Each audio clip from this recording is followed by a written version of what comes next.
Salam sehat kepada Bapak, Ibu, Mas, dan Mbak sekalian. Semoga kita semua selalu terlindungi di dalam masa pandemi ini. Perkenalkan, nama saya Nyoman Kurniadi Pangestu dari KKN PPM UGM 2021 periode 2, unit YO134 Wates Tangguh. Dan pada kesempatan kali ini, saya akan mempresentasikan mengenai alternatif pengolahan limbah batik. Berikut adalah rancangan garis besar dari presentasi kali ini. Jadi, limbah batik ini dapat berasal dari sisa pencucian atau pembilasan dari batik. Ada pula sisa pewarnaan yang dapat merupakan pewarnaan alami maupun pewarnaan sintetis. Dan ada juga sisa dari proses pelorotan. Kemudian, limbah batik ini apabila dibuang secara langsung begitu saja ke lingkungan tanpa melalui pengolahan terlebih dahulu, akan menimbulkan dampak seperti bau busuk, menurunkan kadar oksigen air, kekeruhan, membunuh benih dan meracuni ikan, serta mengubah warna sungai. Lalu, pengolahan apa saja yang dapat kita lakukan untuk menanggulangi dampak-dampak tersebut? Salah satunya adalah daur ulang lilin atau malam dari sisa proses pelorotan. Selain itu, air dari limbah batik ini perlu untuk dilakukan pengolahan awal terlebih dahulu sebelum selanjutnya kita lakukan untuk pengolahan lanjutan, seperti pengolahan lanjutan dengan lumpur aktif, fitoremediasi, elektrokoagulasi, maupun proses-proses pengolahan lanjutan lainnya. Pertama-tama kita akan membahas terlebih dahulu jenis-jenis limbah batik. Yang pertama adalah sisa dari pencucian atau pembilasan. Ini dapat berupa sisa pencucian atau pembilasan yang menggunakan air ataupun menggunakan deterjen. Dan jenis dari limbah ini kurang lebih mirip dengan limbah domestik atau limbah rumah tangga yang sebenarnya tidak boleh dibuang begitu saja. Ini juga perlu untuk diolah terlebih dahulu. Kemudian ada pula jenis limbah batik berupa sisa pewarnaan yang baik berupa pewarnaan sintetis maupun pewarnaan alami yang selanjutnya akan kita bahas. Lalu, jenis yang terakhir adalah sisa lilin dari proses pelorotan. Lalu, di sini kita akan membahas mengenai pewarnaan sintetis. Memang perlu kita akui bahwa pewarnaan sintetis ini memiliki beberapa kelebihan, seperti yang pertama adalah menghasilkan warna yang cerah dan lebih tajam, serta cepat dalam prosesnya, praktis atau mudah untuk dikerjakan, serta mudah untuk didapatkan.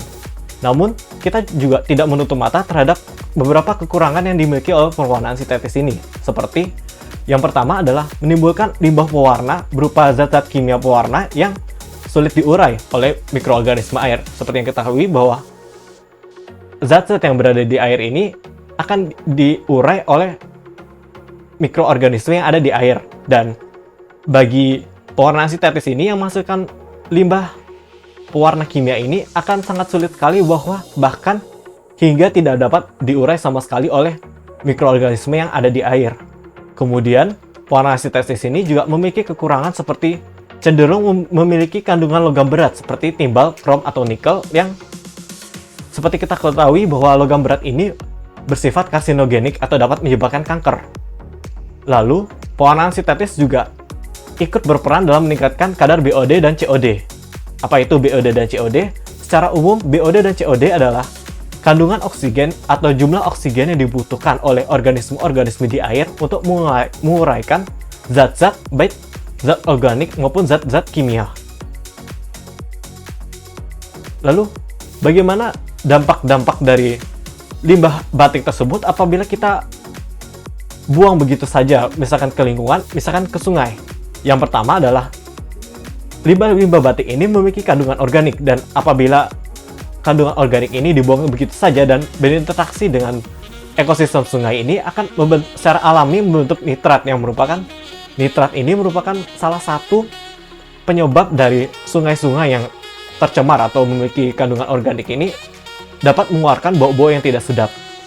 Selain itu juga, selain dari limbah-limbah batik yang dari sisa pewarnaan maupun sisa pencucian atau pembilasan atau sisa pelorotan, ini ketiga limbah tersebut juga ikut turut serta dalam meningkatkan kadar BOD dan COD yang seperti sebelumnya sudah dijelaskan bahwa BOD dan COD adalah jumlah oksigen yang dibutuhkan untuk menguraikan zat-zat organik maupun kimiawi. Dan semakin tinggi kadar BOD dan COD ini, maka akan secara tidak langsung mengakibatkan penurunan dari kandungan oksigen yang bebas yang terdapat di air, dan tentu saja dengan rendahnya kadar oksigen di air ini akan mempengaruhi ekosistem baik berupa tumbuhan maupun ikan-ikan yang ada di airan. Selain itu juga limbah batik turut serta dalam meningkatkan kadar TSS atau zat padat terlarut yang kita kenal sebagai apabila kadar TSS ini cukup tinggi maka akan menyebabkan kekeruhan pada sungai, yang dimana kekeruhan pada sungai ini berarti sinar matahari yang berasal dari luar ini akan sangat sulit menembus permukaan air, sehingga kembali baik bagi tanaman maupun organisme-organisme lain yang ada di air ini, apabila kesulitan mendapatkan sinar matahari ini akan mengalami penghambatan pertumbuhan. Kemudian limbah batik juga terbukti membunuh benih ikan, dan kandungan-kandungan logam berat khususnya pada limbah batik yang menggunakan pewarna sintetis ini dapat untuk masuk ke dalam tubuh ikan dan meracuni ikan tersebut. Dan tentu saja apabila ikan tersebut juga ikut termakan, dan kita ketahui bahwa kandungan logam berat ini memiliki sifat karsinogenik atau dapat menyebabkan kanker, maka orang yang memakan ikan tersebut akan berpotensi terkena kanker. Dan hal ini merupakan hasil dari penelitian yang dilakukan oleh Adriani dan Hartini pada tahun 2017. Selain itu juga limbah batik, khususnya limbah batik yang menggunakan pewarna sintetis ini juga turut serta dalam mengubah warna sungai, dan ini cukup sering terjadi di daerah-daerah ataupun kawasan-kawasan untuk industri batik. Selanjutnya, pengolahan apa saja yang dapat kita lakukan untuk mencegah atau menanggulangi dari dampak-dampak yang telah disebutkan sebelumnya. Salah satu pengolahan yang cukup sederhana adalah pengolahan lilin pelorotan. Jadi, lilin dari sisa pelorotan batik ini dapat dikumpulkan dan didaur ulang kembali untuk digunakan kembali. Dan lilin yang mengambang pada sisa air pelorotan ini dapat disaring karena sifat dari lilin atau malam tersebut yang seperti minyak, ya, jadi dia tuh lebih ringan daripada air, jadi dia akan mengambang, dan lilin-lilin tersebut ini dapat disaring dan dibiarkan kembali untuk beku kembali. Dan lilin yang telah beku kembali ini dapat didaur ulang dengan cara mencampur lilin yang telah beku tersebut dan memanaskannya hingga mendidih, lalu dicampurkan dengan bahan-bahan seperti parafin, mikrowax, gondorukem, damar, kendal, dan minyak goreng curah. Lalu setelah campuran-campuran tersebut dicampurkan dengan baik dan dibiarkan mendidih, maka lilin atau malam hasil dari campuran tersebut dapat digunakan kembali sebagai lilin atau malam batik.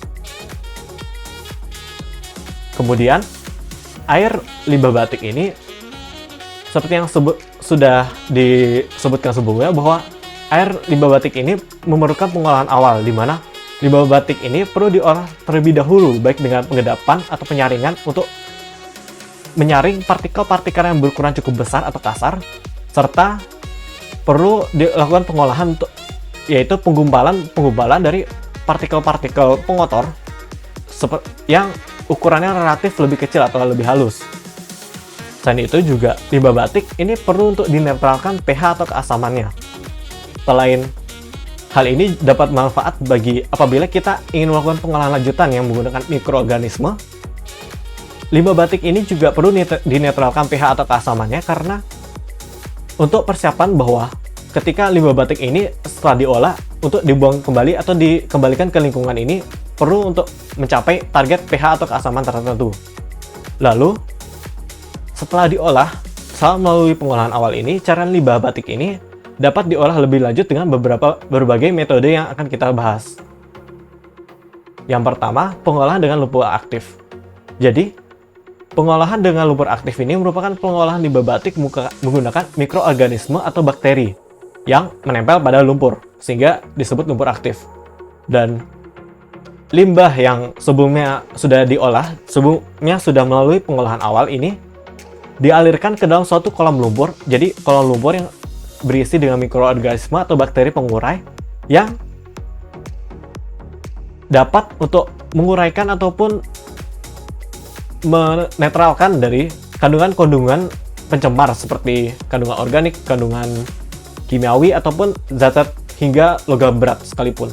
Dan karena penguraian ini menggunakan bakteri atau menggunakan makhluk hidup, maka perlu ditambahkan nutrisi atau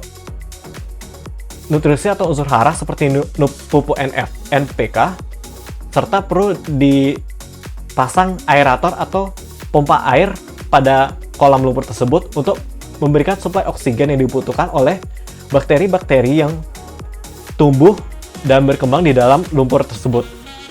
Kemudian, air dari hasil pengolahan tersebut dapat dikumpulkan dan diendapkan. Air yang telah diendapkan tersebut merupakan air yang sudah cukup jernih dan dapat dikembalikan ke lingkungan, sedangkan lumpur yang mengendap ini dapat digunakan kembali sebagai pengolahan lumpur aktif bagi limbah batik yang lainnya. Kemudian ada juga pengolahan dengan fitoremediasi. Sesuai dengan namanya, pengolahan dengan fitoremediasi ini merupakan pengolahan limbah batik menggunakan tumbuhan dengan biomasa tinggi. Tanaman air seperti kayu apu dan bambu air ini terbukti dapat menurunkan kandungan pewarna. Jadi kandungan kimiawi dari pewarna ini hingga 98% dan parameter BOD atau kebutuhan dari air untuk menguraikan zat-zat organik ini hingga 18%. Dan ini merupakan hasil dari penelitian yang telah dilakukan oleh Masesia pada tahun 2017.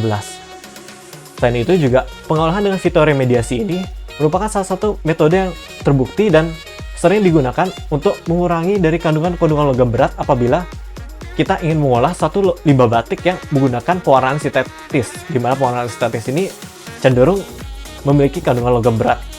Selain itu juga, pengolahan dengan fitoremediasi ini karena menggunakan tumbuhan air atau tanaman air ini, maka pengolahan dengan fitoremediasi ini berpotensi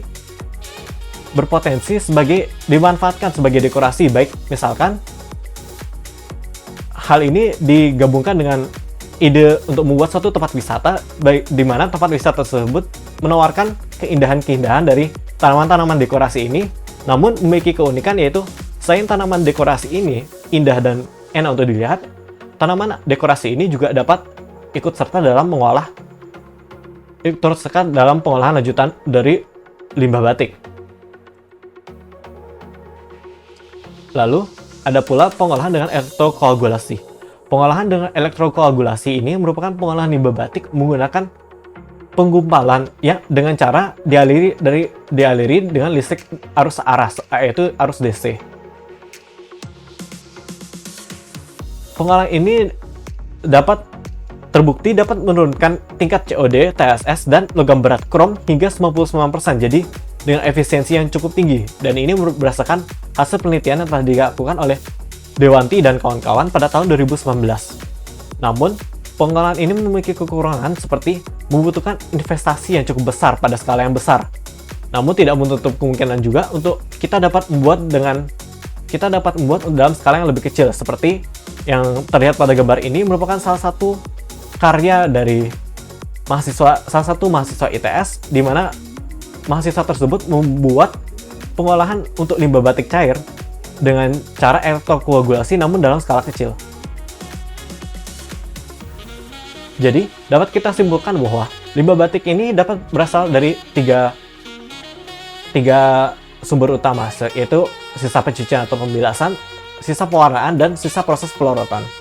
Kemudian, dampak limbah batik ini apabila kita buang begitu saja tanpa melalui pengolahan adalah seperti bau busuk, kekeruhan, penurunan kadar oksigen air, membunuh benih dan meracuni ikan, serta dapat juga mengubah warna sungai.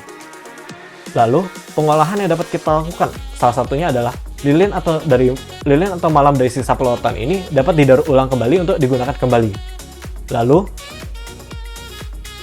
air dari limbah batik ini membutuhkan pengolahan awal terlebih dahulu sebelum selanjutnya dapat kita lakukan pengolahan lanjutan yang pada presentasi kali ini kita membahas mengenai 3, yaitu lumpur aktif, fitoremediasi, elektrokoagulasi. Namun terdapat juga metode-metode lainnya untuk pengolahan dari limbah batik ini. Sekian presentasi yang dapat saya sampaikan.